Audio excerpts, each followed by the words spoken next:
मैंने एक आयुर्वेदिक आचार्य जी से पूछा कि ऐसी कोई वैदिक दिनचर्या के बारे में बताइए जो इजी हो और जिसे आज के मॉडर्न और बिजी वर्ल्ड में हर कोई आसानी से कर पाए and disease free long life जी सके। क्योंकि आजकल हर कोई बिजी है, कोई जॉब करता है, कोई स्टूडेंट है, कोई बिजनेस करता है, कोई हाउसवाइफ है, तो लोगों के पास ज़्यादा टाइम नहीं होता है एक लॉन्ग एंड हार्ड रूटीन को फॉलो करने के लिए। तो आचार्य जी ने पूछा कि जो लोग पूरे दिन इंस्टाग्राम पर रील देखते रहते हैं उनका क्या करें। तो उनके लिए गरुड़ पुराण में अलग से सजा लिखी हुई है। तो अब आचार्य जी ने बताया कि जब कोई वैदिक दिनचर्या का नाम सुनता है तो उसे लगता है इसे तो सिर्फ साधु संत या योगी ही कर सकता है, हम जैसे लोग नहीं कर सकते। लेकिन साधु संतों के लिए अलग दिनचर्या होती है और जो ग्रस्त होते हैं उनके लिए अलग तरह की दिनचर्या होती है। और आज के मॉडर्न वर्ल्ड को देखते हुए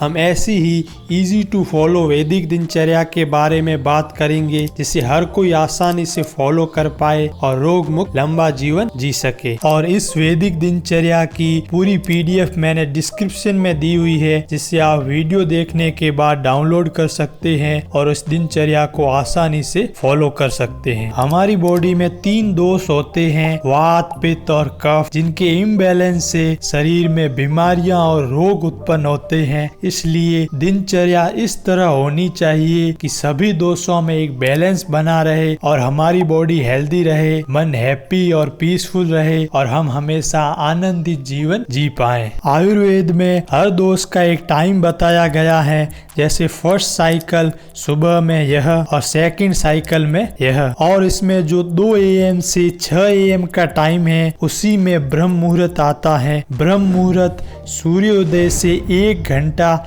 36 मिनट पहले शुरू होता है। जैसे आपकी लोकेशन में सूर्योदय 6:30 AM होता है तो ब्रह्म मुहूर्त 4:54 पर शुरू होगा। और अगर आप सूर्योदय के बाद उठे तो ब्रह्म मुहूर्त का क्या होगा, राहुल जी इन्हें बताइए। खत्म, bye bye, tata, good bye, गया। ब्रह्म मुहूर्त का लिटरल मीनिंग होता है क्रिएटर्स टाइम या ब्रह्मा का टाइम, और यही टाइम सभी धार्मिक व आध्यात्मिक कार्यों के लिए सबसे सूटेबल माना जाता है। इस टाइम एनवायरनमेंट शांत होता है, फ्रेश एयर होती है, इस कारण मन को शांति और सुकून मिलता है। एंड जब आप सुबह उठो तो अपनी हथेलियों को आपस में रगड़कर आँखों पर रखना चाहिए, क्योंकि हाथों में मैक्सिमम नाड़ियों की एंडिंग नर्व्स होती हैं, जिससे नाड़ियों के साथ साथ एक्यूप्रेशर पॉइंट भी एक्टिवेट होते हैं एंड हमारी बॉडी का ओवरऑल सिस्टम एक्टिवेट हो जाता है। ब्रह्म मुहूर्त में उठने के आयुर्वेद में तो कई सारे बेनिफिट बताए हुए ही हैं, लेकिन मॉडर्न साइंस भी ब्रह्म मुहूर्त में उठने के बहुत सारे फायदे बताती है। यहाँ जितने भी पॉइंट मैं बताने वाला हूँ उनकी आयुर्वेदिक एंड साइंटिफिक रीज़न को इस आर्टिकल में एक्सप्लेन किया हुआ है, जिसकी लिंक भी मैंने डिस्क्रिप्शन में दी हुई है। तो ब्रह्म मुहूर्त में उठने के बाद शौच आदि करना चाहिए और फ्रेश होने के बाद आयुर्वेद में दातून या दंत मंजन करने को कहा गया है। आजकल सभी लोग टूथपेस्ट का यूज करते हैं जिनमें बहुत सारे केमिकल पाए जाते हैं। अगर आप इन टूथपेस्ट की इंग्रेडिएंट लिस्ट को देखोगे तो पता चलेगा कि इनमें कितने हार्मफुल केमिकल हैं। और ये पूछते हैं कि क्या आपके टूथपेस्ट में नमक है? नमक का तो पता नहीं, लेकिन हार्मफुल केमिकल बहुत हैं जो आपके दांतों और मुंह को स्वस्थ रखने के बजाय और ज़्यादा नुकसान पहुंचाते हैं। इसलिए दातून या दंत मंजन ही सबसे बेस्ट तरीका है दांतों को साफ करने का। वैसे तो दातून के लिए कई तरह के पेड़ों की टहनियाँ यूज की जा सकती हैं, मगर नीम, करंज, बरगद और बबूल के दातून फायदेमंद माने जाते हैं। इनसे आप दातून कर सकते हैं और उसकी लकड़ी को बीच में से तोड़कर टंग क्लीनर की तरह यूज कर सकते हैं और जीभ को भी साफ कर सकते हैं। दातून करने के बाद आयुर्वेद में गंडूस या ऑयल पुलिंग करने का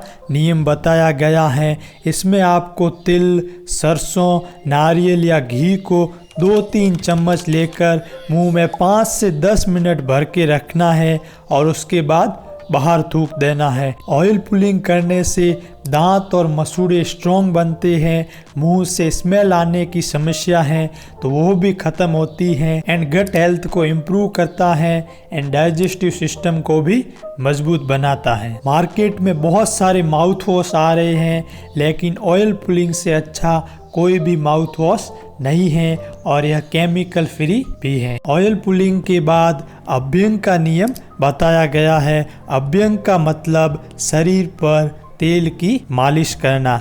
आप तिल के तेल, सरसों के तेल या नारियल के तेल से पूरे शरीर पर मसाज कर सकते हैं, जिससे शरीर में ताजगी आएगी और पूरे दिन एनर्जेटिक फील होगा। जैसे किसी चमड़े की वस्तु पर ऑयल लगाने पर वह सालों साल चलती रहती है, इस तरह हमारा शरीर भी है जिस पर हम रेगुलर ऑयल से मसाज करने पर यह 100 सालों तक स्वस्थ और हेल्दी रहता है। अभ्यंग एंटी एजिंग में हेल्प करता है, यानी कि आपकी एज ज़्यादा होने के बाद भी आपकी स्किन यंग पर्सन जैसी रहेगी, एंड रेगुलर अभ्यंग करने से बुढ़ापा जल्दी नहीं आएगा और आप लंबे समय तक यंग रहोगे। अभ्यंग के बहुत सारे बेनिफिट है जिसे आप देख सकते हो। अगर आपको अभ्यंग करने के लिए ज़्यादा टाइम नहीं मिलता तो आप सिर पर, कानों पर और पैर के तलुओं पर जरूर मालिश करनी ही चाहिए। अभ्यंग के बाद थोड़ा व्यायाम या एक्सरसाइज जरूर करनी चाहिए, लेकिन बहुत सारे लोगों को नहीं पता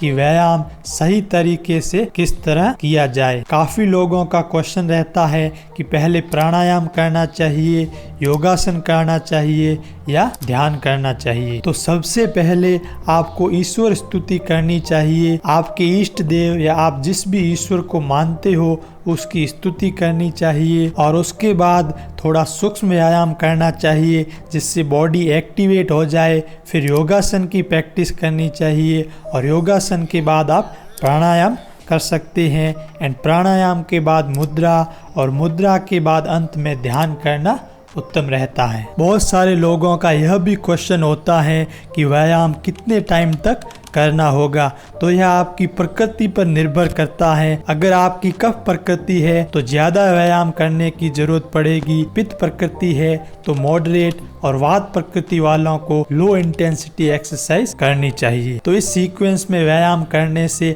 आपकी हेल्थ तो अच्छी रहेगी ही, साथ ही में लाइफ के हर एरिया में जैसे करियर, रिलेशनशिप, फैमिली और आध्यात्मिक जीवन सब में इम्प्रूवमेंट आने लगता है, और आपका जीवन खुशहाल और आनंदपूर्ण बन जाता है। इसलिए व्यायाम को जरूर टाइम निकाल कर करना चाहिए। व्यायाम के बाद ठंडे पानी से स्नान करना उत्तम रहता है, पर कुछ लोग ठंडे पानी का नाम सुनकर कहेंगे ये भगवान क्या जुल्म है। लेकिन ठंडे पानी से स्नान करने से बॉडी रिलैक्स फील करती है, क्योंकि नहाने के दौरान हमारे बॉडी के पैरासिम्पैथेटिक सिस्टम एक्टिवेट हो जाते हैं, जिससे स्ट्रेस, डिप्रेशन और एंजाइटी का लेवल कम होता है। अब देखते हैं कि स्नान करने का सही तरीका क्या है। स्नान करते टाइम आपको सबसे पहले सिर पर पानी डालना होता है, फिर शरीर पर और फिर पैरों पर। ऐसा करने से मस्तिष्क की सारी गर्मी पैरों से निकल जाती है। स्नान करने के लिए आप केमिकल वाले साबुन की जगह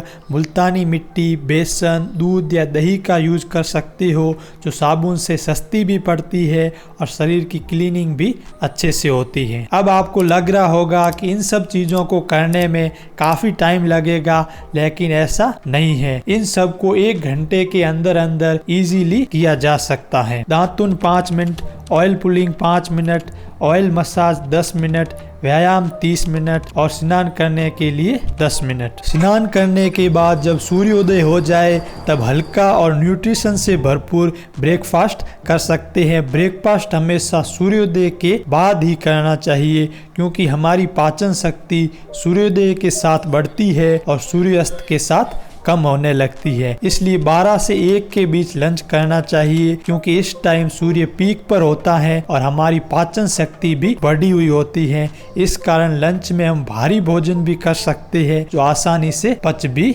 जाएगा। और डिनर को सूर्यास्त से पहले कर लेना उत्तम रहता है, लेकिन आज के टाइम में काफ़ी सारे लोग सूर्यास्त से पहले भोजन नहीं कर पाते हैं, तो उन्हें सोने से 2 या 3 घंटे पहले तो भोजन कर ही लेना चाहिए। एंड डिनर में हमेशा हल्का भोजन लेना सही रहता है। और अब लास्ट में रात्रिचर्या की बात करते हैं। रात को समय पर भोजन कर लेना चाहिए। जैसे कि हमने पहले बात की कि सूर्यास्त से पहले भोजन करना आइडियल होता है, क्योंकि जब आप सूर्यास्त से पहले भोजन करते हैं तो सोने के टाइम तक भोजन आसानी से डाइजेस्ट हो जाता है। इस कारण नींद अच्छी आती है और शरीर पूरी तरह से रेस्टफुल स्टेट में चला जाता है। और जब आप रात को सोने जाओ तो उस टाइम हमेशा पॉजिटिव थॉट के साथ सोने जाइए, या सोने से थोड़े टाइम पहले मेडिटेशन कीजिए, क्योंकि सोने से पहले के जो थॉट हमारे माइंड में होते हैं वो बहुत पावरफुल होते हैं और वही हमारे सबकॉन्शियस माइंड को सबसे ज़्यादा इफ़ेक्ट करते हैं। इसलिए हमें पॉजिटिव अफर्मेशन या पॉजिटिव थॉट्स के साथ सोना चाहिए, जिससे अगली सुबह भी इसी पॉजिटिविटी के साथ उठ पाएं और पूरे दिन के वर्क को अच्छे से कंप्लीट कर पाएं। तो इस तरह वैदिक दिनचर्या को फॉलो करके हर कोई peaceful and disease free long life जी सकता है। इस दिनचर्या का PDF मैंने डिस्क्रिप्शन में दिया हुआ है, जिसे आप डाउनलोड कर सकते हैं। और ऐसे ही और वीडियोस के लिए चैनल को सब्सक्राइब करें। और अगर आपको जानना है कि भोजन करने का वैदिक तरीका क्या है तो इस वीडियो को देखें।